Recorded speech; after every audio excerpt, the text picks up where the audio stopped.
guys, welcome back to my channel Pharmacology Made Easy. So we have seen various theoretical aspects of the bronchial asthma like treatment approach or the various drugs like bronchodilators, corticosteroid and etc. Now we are going to see a very important clinical aspect, that is a step-wise treatment in the bronchial asthma.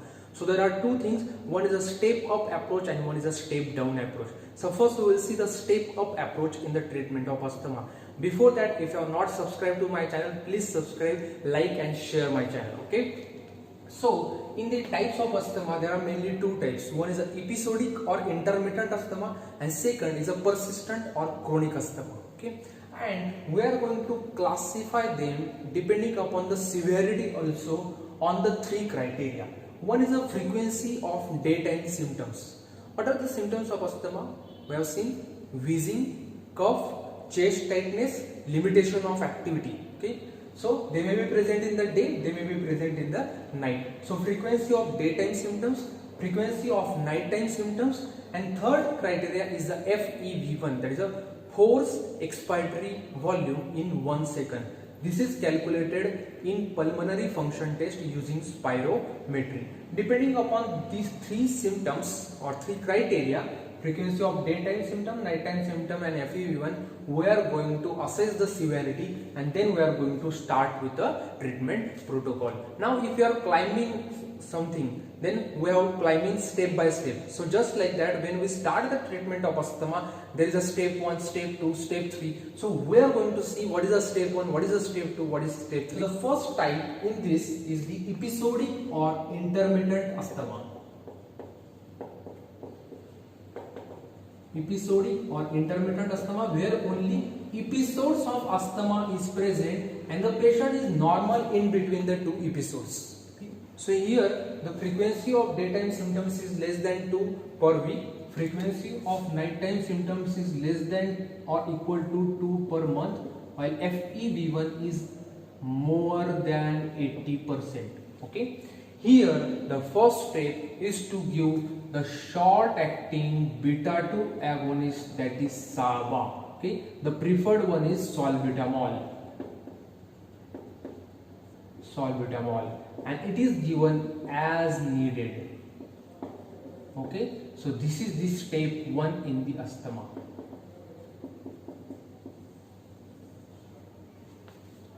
Step 1 is what? Give you the short acting beta 2 agonist like salbutamol. It is given by inhalational route through meter dose inhaler just to control the attack of asthma. Okay. Now there is no further need of giving anything apart from this in episodic or intermittent asthma. Now going to the second type, we are moving now to the persistent asthma. Persistent asthma is further classified into the mild, moderate and severe. In this mild, intermittent, mild, persistent or chronic asthma. Mild, persistent or chronic asthma.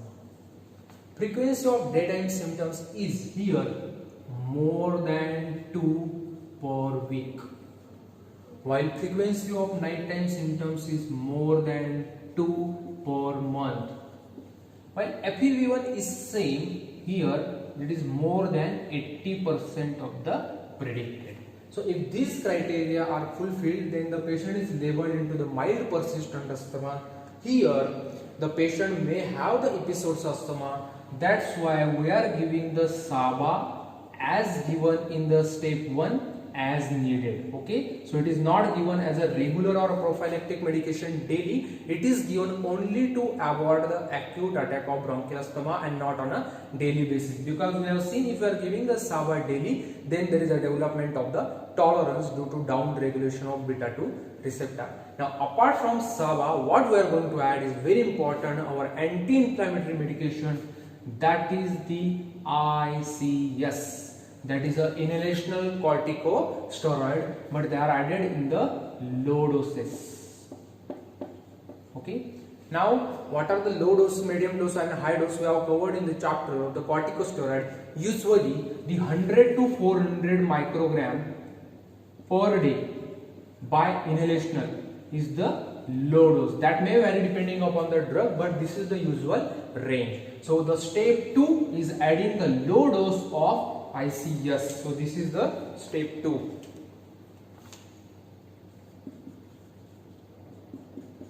This is the step 1. Now, apart from the inhalational corticosteroid low dose, there are certain alternatives which can be added instead of inhalational corticosteroid, and they are: first one is a daily leukotriene receptor antagonist like montelukast. Okay. While the second, we can add the daily sustained release theophylline. But as we have already learned that leukotriene receptor antagonists or theophylline have a less efficacy as compared to inhalational corticosteroid, and they are not going to have a powerful anti-inflammatory action just like this drug, and we want to cure the asthma from the basics. That is, we want to avoid the chronic inflammation apart from bronchoconstriction which is present in asthma. That's why inhalational corticosteroids are added. Budesonide, ciclesonide and fluticasone, these are the preferred, especially through the metered dose inhaler or through the rota inhaler. Okay. Now coming to the next type of asthma,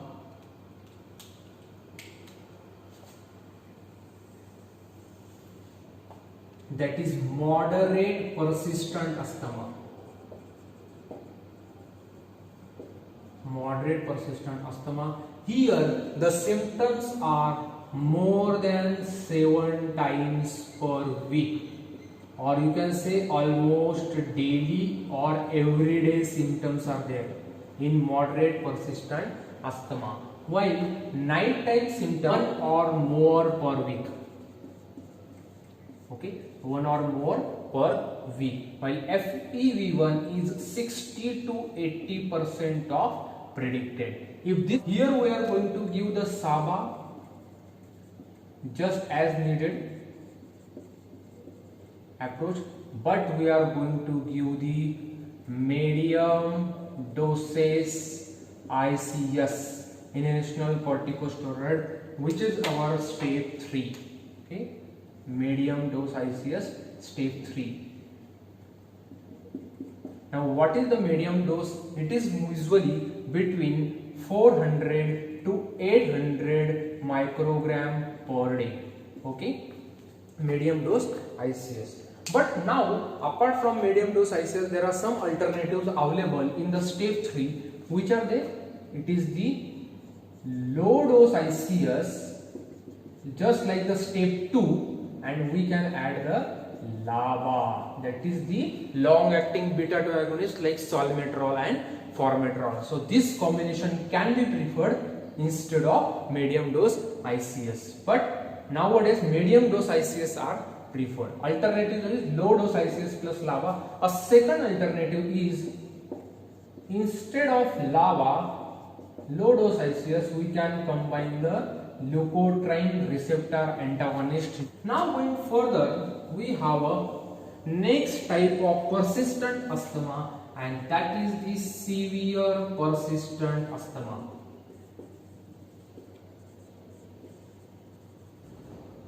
Here there are continuous symptoms of asthma, so we cannot classify them as a more than 7 or, but there are continuous symptoms, and apart from that there is a frequent exacerbations.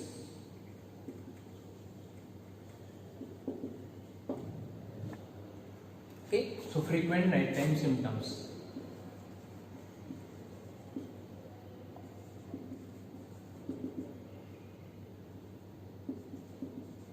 And FEV1 is less than 60% of predicted. So this is the severe asthma.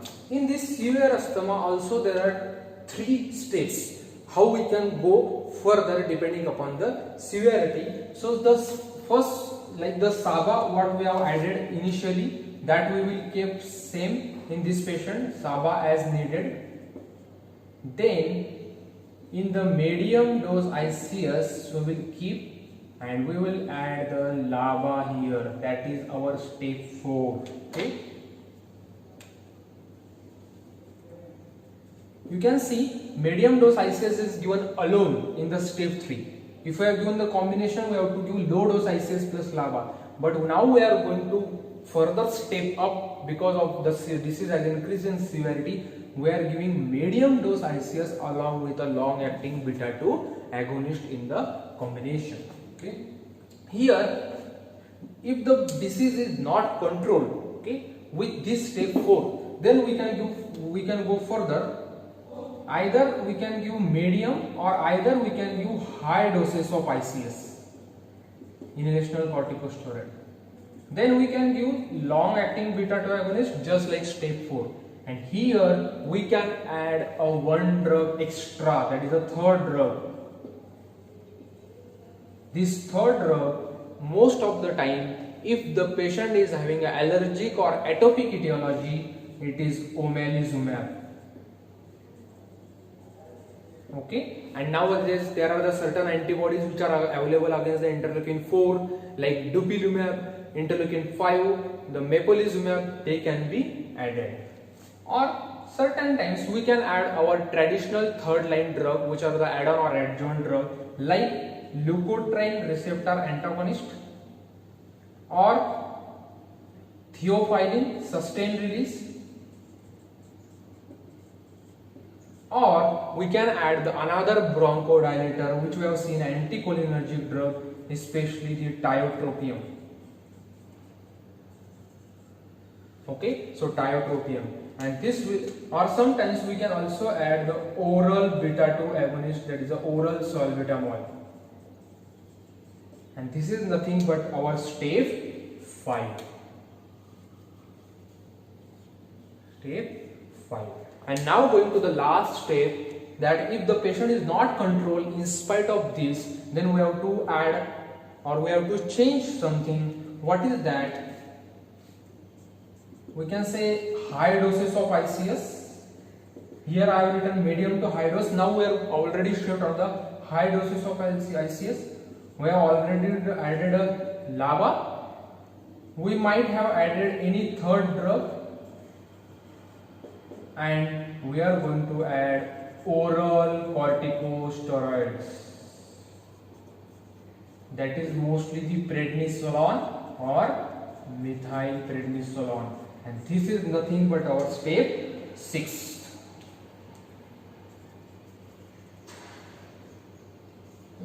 In certain books there are only 5 steps mentioned, okay, so but this is how we can go also. So just to revise this, episodic or intermittent asthma, we are going to the step 1, that is the only short acting beta 2 agonist like salbutamol by inhalation to control the acute attack of asthma, and it is given only as needed, no regular or prophylactic. Now from the step 2 we are going to have a regular medication in the patient of asthma. So mild persistent asthma, here depending upon these type of the symptoms, where apart from SABA we are going to add the low doses of inhalational corticosteroid, 100 to 400 microgram per day. That is our step 2. We have climbed further. Okay. Now if it is a moderate persistent asthma where there are the daily symptoms and FEV1 is a 60 to 80%, then apart from SABA we have to increase the steroid dose, that is a medium dose inhalational corticosteroid, that is our step 3. Either we can prefer the low dose ICS plus LABA or low dose ICS plus leukotriene receptor antagonist. Okay. Then severe persistent asthma where there are the continuous symptoms, frequent exacerbations, frequent nighttime symptoms and less than 60% of FEV1. Here SABA is given, medium dose ICS is given, but apart from that what is added is the LABA. Okay, salmeterol and formoterol.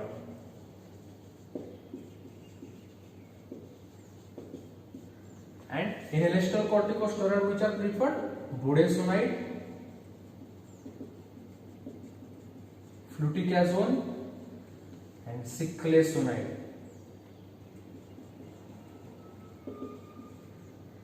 Inhalational corticosteroid, one thing, if they are given with as a meter dose inhaler, mostly they are given with a spacer so as to reduce the deposition in the pharyngeal wall and also to have a proper coordination between the inspiration and actuation. This I will cover in detail in the coming one. Then after the step 4, there is a step 5 where apart from medium to high doses of ICS and long-acting beta-2 agonist, we are going to add any third drug like omalizumab in case of atopic or allergic asthma. If it is not atopic or allergic, we can add either LTRA, montelukast or zapolukast, theophylline, tiotropium, which is anticholinergic, or either we can add the oral beta-2 agonist like salbutamol.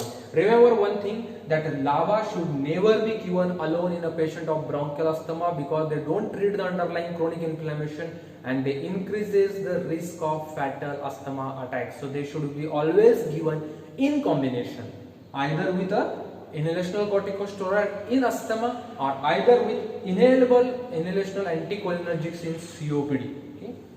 And the last step is that apart from high doses of inhalational corticosteroid, long-acting beta-2 agonist, and any third drug out of this, we are going to add oral corticosteroid, that is the prednisolone. So this is a step-up approach in the treatment of bronchial asthma. What is step-down approach? Okay, so now the patient suppose is on a step 6 and we have maintained him his symptoms, all these wheezing, chest tightness or acute attack or exacerbations, they are under the control for almost 3 months. Then we can think of step down approach. So we can stop oral corticosteroid.